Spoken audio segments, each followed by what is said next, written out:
Sabe qual era o som mais temido nas ruas da Inglaterra e da França em 1916, 1917? Não era o canhão lá longe, era a batida na porta. Um mensageiro parado na sua frente, segurando um envelope pequeno, com palavras geladas que destruíam famílias inteiras. Lamentamos informar. A guerra industrial inventou um luto novo, rápido, burocrático, com carimbo e data. E às vezes, errado. Completamente errado. É aí que entra uma história que parece impossível, mas está documentada. A de um soldado chamado Lawrence Marriott. Ele aparece em relatos de jornais da época, em memórias de família, sempre ligado a uma unidade de artilharia de campanha. Citam muito o 41º Field Artillery. Esse homem foi oficialmente declarado morto. Mandaram telegrama para a família entrou em luto, e aí ele apareceu vivo, no meio do ritual que deveria enterrá-lo. Antes de a gente ir mais fundo, eu preciso ser honesto com você. Esse tipo de história existe, mas ela quase nunca vem num pacote perfeito, com um documento único que explica tudo. O que sobreviveu do caso Marriott é um mosaico. Uma nota de jornal daqui, uma carta de parente dali, registro de hospital, relatório de baixa com erro de identificação, memórias escritas depois. A versão mais conhecida dessa história ganhou força em 2016, numa reportagem da BBC News.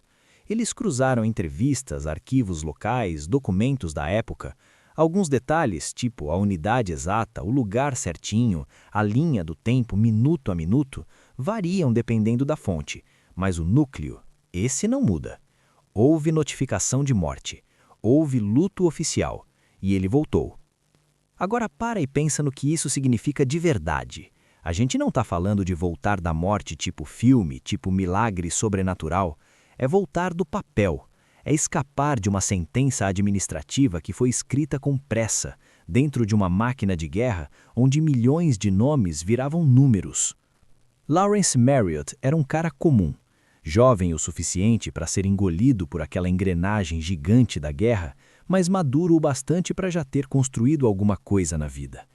Nas fotos que a família guardou e que depois apareceram em matérias e acervos locais, você vê a formalidade da época, olhar direto para a câmera, corpo duro, aquela tentativa de parecer mais forte do que realmente era.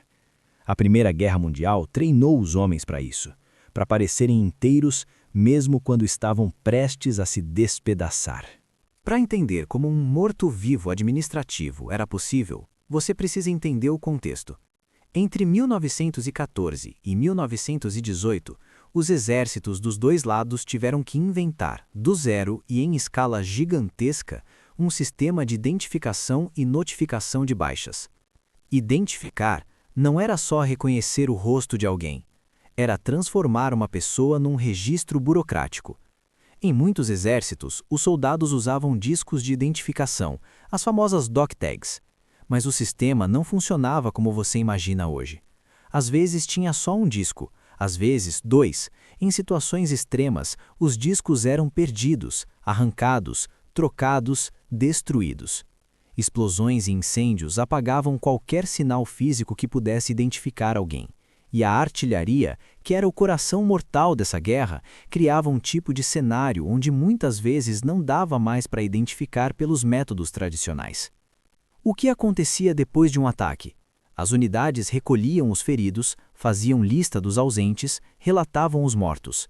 Oficiais e sargentos tentavam compilar nomes ali mesmo, sobre fogo de artilharia, afundados na lama, sem dormir, com medo.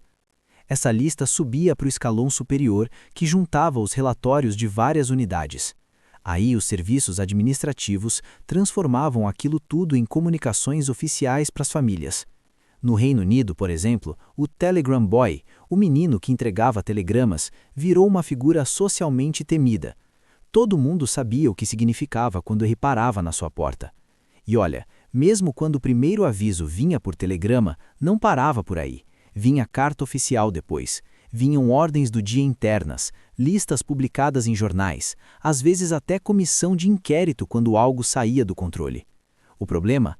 A guerra fazia tudo sair do controle todos os dias. Agora, imagina a situação que abre essa história. Alguém, em algum ponto entre a linha de frente e o escritório de registros lá atrás, decide que Lawrence Marriott está morto. Por quê? Talvez porque outro homem com aparência parecida morreu? Talvez porque encontraram um corpo com um disco de identificação que não era dele? Talvez porque ele foi dado como morto quando, na real, estava inconsciente, soterrado por uma explosão ou evacuado para trás sem que a unidade dele soubesse. Nesse tipo de guerra, um ferido podia atravessar uma cadeia inteira de evacuação: posto de socorro, ambulância, hospital de campanha, hospital na retaguarda e ficar semanas fora do radar da própria companhia. A burocracia militar chamava isso de missing, desaparecido, ou wounded and missing, ferido e desaparecido, ou presumed dead, presumido morto. Mas as famílias, do lado de casa, elas recebiam a versão final e definitiva: morto. O telegrama chega. A casa para. O tempo muda de densidade, sabe? A mãe, o pai, a esposa, dependendo da vida do soldado, precisa absorver uma informação que não tem corpo, não tem despedida, não tem caixão. O luto nesses casos era um luto sem matéria física. Por isso as pessoas criavam rituais substitutos: missas, velórios simbólicos, caixões vazios ou com alguns pertences dentro, cerimônias comunitárias. E tinha um fenômeno social duro que vinha junto. A vizinhança inteira reagia. Janelas, olhares, frases repetidas. A morte virava a notícia local. Nas cidades pequenas e nos vilarejos, os jornais da época publicavam notas curtas: nome, unidade, killed in action, died of wounds, we regret to announce. Não era só dor, era a identidade pública. A família passava a ser conhecida como a família do morto. E é aqui que a história dá a primeira virada, porque em alguns relatos ligados ao caso do Marriott, a família não ficou só com o telegrama. Houve preparação de funeral. Em vários casos parecidos documentados em jornais e arquivos britânicos, a cerimônia era marcada antes mesmo de qualquer confirmação definitiva. Por quê? Porque esperar significava conviver com um limbo insuportável. A guerra ensinou as pessoas a enterrar rápido, ou pelo menos a tentar. Só que enquanto a família dele está organizando o fim, Lawrence Marriott está em algum outro lugar, vivo, talvez num hospital, talvez numa enfermaria improvisada, talvez acordando de uma concussão e descobrindo que o próprio nome tinha sido colocado no lugar errado. Pensa no absurdo íntimo disso. Você tenta levantar, sua cabeça está explodindo de dor, você pede água, e enquanto isso, em algum lugar, um mensageiro acabou de fazer a sua mãe desabar com a notícia de que você não existe mais. Como um erro desse se sustenta? Porque a informação na guerra viajava em ondas que não se conversavam. Um oficial lá no fronte podia relatar Marriott morto, baseado no que ele viu ou no que ele achou que viu. Um funcionário na retaguarda registrava isso como definitivo. E o hospital que recebeu um paciente unknown, desconhecido, podia, dias depois, finalmente identificar ele. Mas a correção, essa demorava para voltar pelo mesmo caminho. Além disso, tinha nomes repetidos, tinha variações de grafia, registros preenchidos à mão. Marriott podia virar Marriott, Marriott. E um erro de uma letra num sistema de fichas de papel era um erro de vida. Deixa eu te fazer uma pergunta. Se você recebesse um telegrama dizendo que alguém que você ama morreu, o que seria mais cruel? Descobrir depois que era mentira ou nunca descobrir? Porque na Primeira Guerra Mundial as duas coisas aconteceram. No caso de Lawrence Marriott, o que a gente sabe pelas versões mais divulgadas é que a ressurreição social aconteceu com um choque público. Tem relatos de que ele reapareceu quando um funeral simbólico estava em andamento ou prestes a acontecer. E a comunidade ficou naquele lugar estranho entre o alívio e uma espécie de vergonha involuntária. Como você reage quando o luto já foi exposto para todo mundo? A cena tem uma força cinematográfica por um motivo simples. Ela revela a guerra dentro de casa. A guerra não termina no campo de batalha. Ela invade a sala, a igreja, o cemitério, a mesa de jantar. Mas vamos ancorar isso no que a gente sabe com mais segurança. Existem casos bem documentados de soldados declarados mortos que voltaram na Primeira Guerra Mundial. Eles aparecem em jornais britânicos e em investigações oficiais posteriores.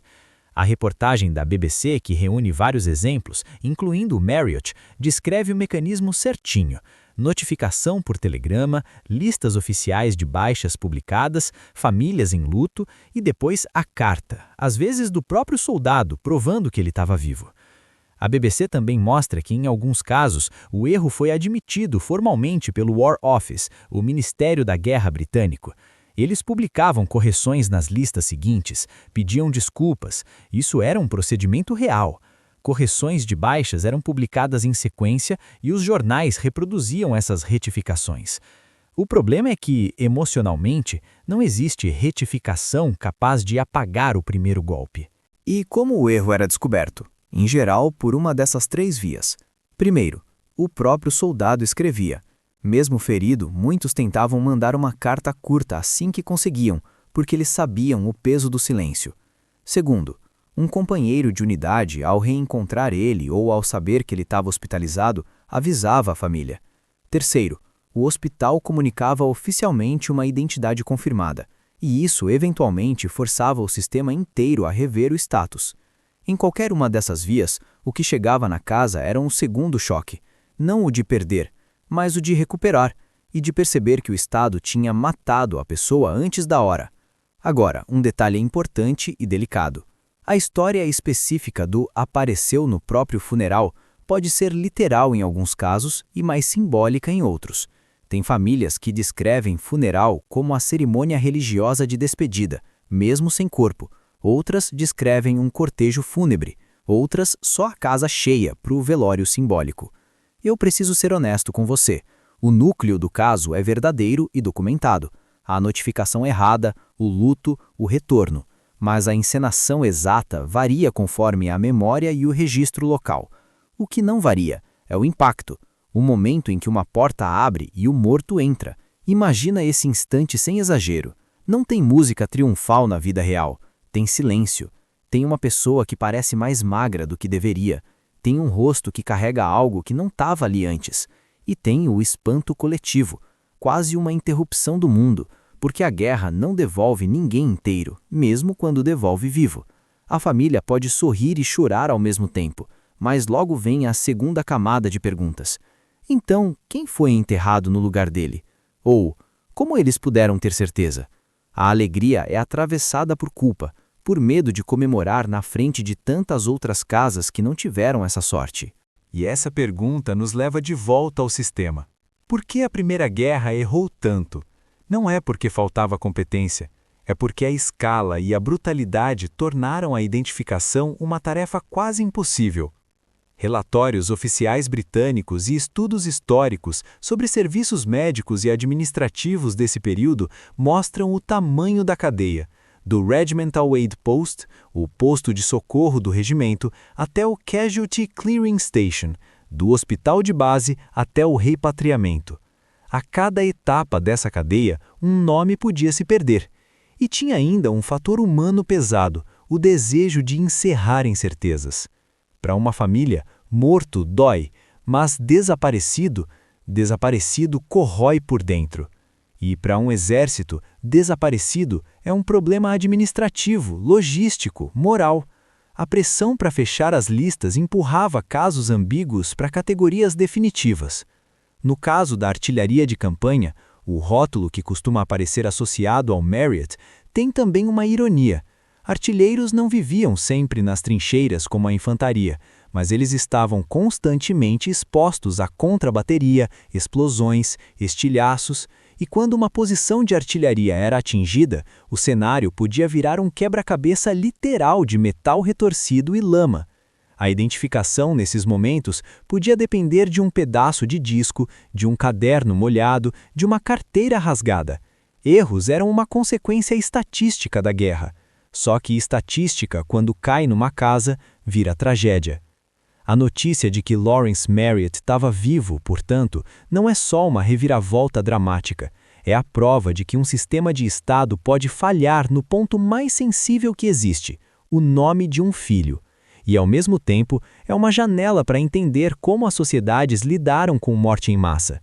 A Primeira Guerra institucionalizou o luto, criou listas públicas, criou padrões de comunicação, criou cemitérios militares com lápides uniformes e criou também um fenômeno silencioso, famílias que receberam notícia errada e depois precisaram deslutar, desfazer a cerimônia, explicar para os vizinhos, reocupar um lugar social que já tinha sido marcado como família enlutada.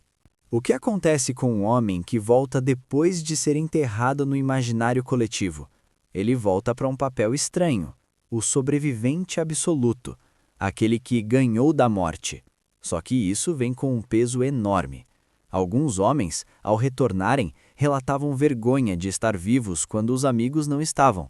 Outros carregavam sequelas físicas e psicológicas graves e descobriam que a família esperava o milagre, como se fosse um final feliz de filme.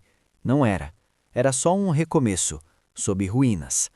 E aqui vale ampliar o olhar para outros casos parecidos e para a frequência do fenômeno.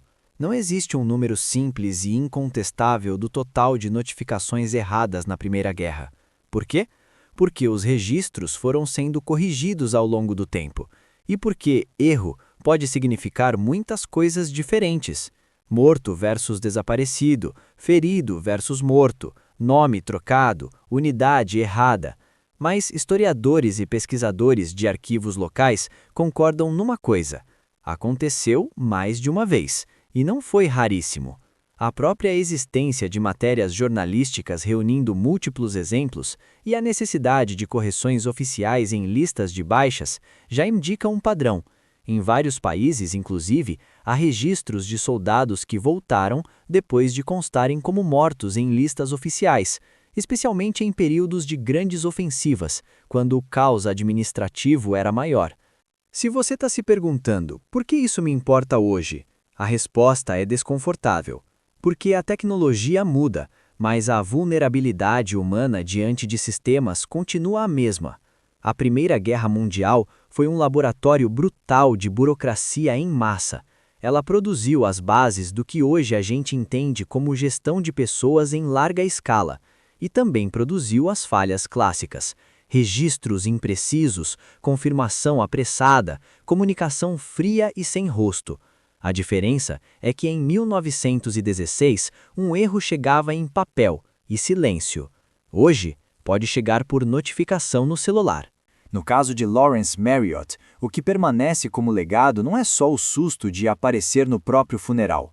É o retrato de uma época em que a morte podia ser um formulário e a vida, uma correção tardia. A história é inacreditável porque ela mexe com um tabu profundo, a ideia de que o Estado sabe quem está vivo e quem está morto. Na guerra ele tenta, mas nem sempre consegue. E então, para fechar, eu quero voltar no som do começo, a batida na porta. Para algumas famílias ela significou o fim, para outras, como a do Marriott, ela significou o começo de um luto, e depois o choque de precisar desfazê-lo. É difícil imaginar uma reviravolta mais humana do que essa. Você chora por alguém, veste preto, recebe condolências de todo mundo, e então você ouve passos e reconhece a voz. Se você quiser, no próximo vídeo, a gente pode investigar um caso com documentação ainda mais sólida em arquivos militares, com o número de serviço, hospital registrado, listas de baixas publicadas, para reconstruir a linha do tempo quase dia a dia.